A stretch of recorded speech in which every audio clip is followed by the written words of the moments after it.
Bonsoir, très cher fidèle internaute. Aujourd'hui, on va continuer le cours de la géotechnie générale. Donc, on est à la troisième leçon. Et pour aujourd'hui, pour ceux qui nous suivent, ceux qui sont nouveaux sur la chaîne, on leur demande de s'abonner et de partager la vidéo parce que c'est très bon pour tous les étudiants, les apprenants niveau CAP, BT, BTS. Donc, ça vous permet d'avoir des notions importantes en élevage. Donc, on va commencer avec le gébumeur. Le gébumeur, comme vous le voyez sur la photo, donc le berceau de cette race est le sud de la Mauritanie, mais elle se retrouve au nord du Sénégal, au Mali et au Tchad. Aujourd'hui, le gébumeur, bien sûr originaire de la Mauritanie, mais aujourd'hui, elle est répartie au Sénégal, au Mali et au Tchad. Alors, pour ses caractéristiques, on voit que le gébumeur a un corps allongé, ample et charnu, des pattes fortes et puissantes, une ossature massive. Donc, c'est ça avec le corps qui est bien allongé, ample, et les pattes aussi sont puissantes parce que c'est à cause de la marche fréquente. La hauteur au garrot est de 1,25 à 1,35 mètres, avec un poids vif de 250 à 350 chez la femelle. Donc la femelle, la hauteur peut aller de 1,25 à 1,35 mètres. Et le poids aussi peut varier de 250 à 300 kg. Chez le mâle, par contre, chez le mâle, on peut avoir une hauteur qui peut aller de 1,1 m 30 à 1 m 50. Et le poids aussi peut varier de 350 à 450 kg chez le mâle. Vous voyez que donc, le gébus gobra peul est beaucoup plus, a un poids beaucoup plus important que celui du gébus mort. La robe plus rouge et celle plus noire sont les plus rencontrées.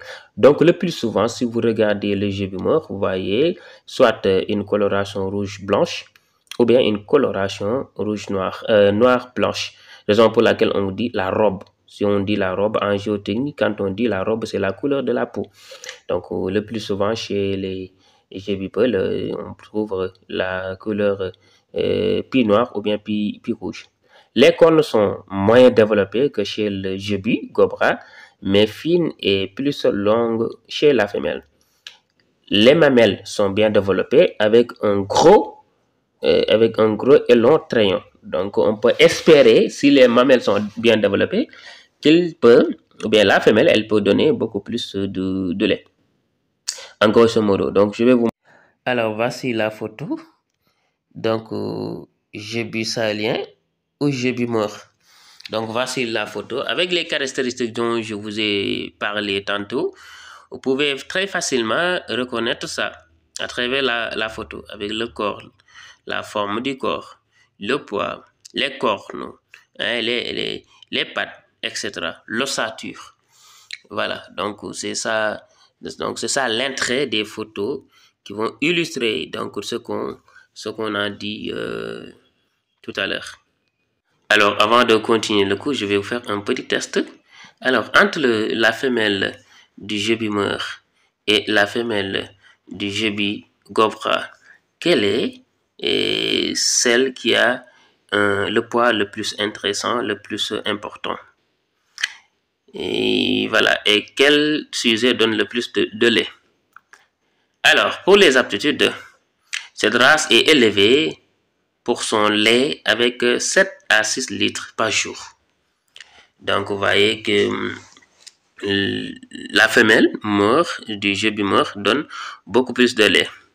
Donc, car elle peut donner de 6 à 7 litres par jour, de 6 à 7 litres par jour. Pour la viande, à la réforme, entre 2 à 12 ans, 8 à 12 ans, avec un poids de l'ordre de 350 kg et le rendement carcasse de 50 à 62%. Donc, c'est une race docile. C'est ainsi qu'elle est utilisée pour le portage et comme animal de sel. Donc, vous voyez que c'est une race qui est très docile. Donc, il y a moins de risques de danger de la manier par rapport à la race Jebi Cobra, qui est très méchante. Donc, qu'il faut bien savoir comment l'utiliser. Alors, on va continuer avec la race Ndama. Ça sera donc l'objet de la deuxième partie de la leçon. La race Ndama, sa localisation, sa zone géographique, ses caractéristiques, etc.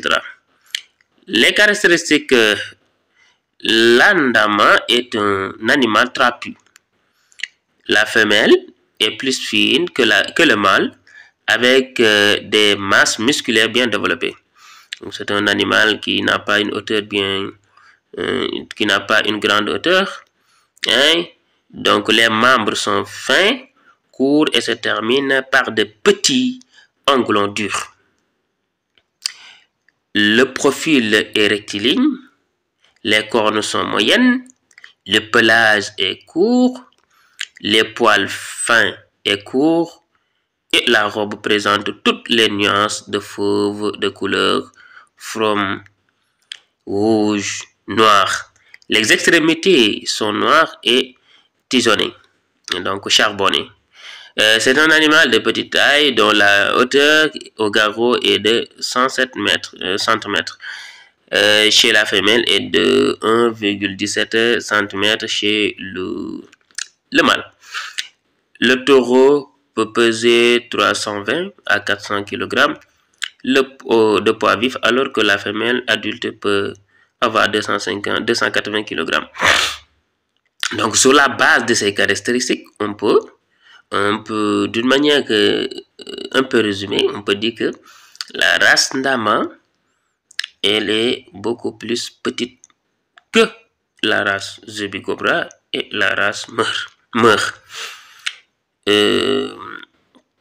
Son poids ainsi que sa taille aussi est beaucoup plus amoindrie par rapport à ces deux races.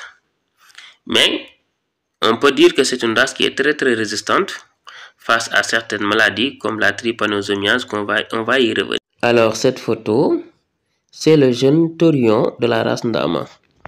Le jeune taurillon, donc c'est un animal, c'est un bovin qui est sevré, mais qui n'a pas encore commencé à faire la montée.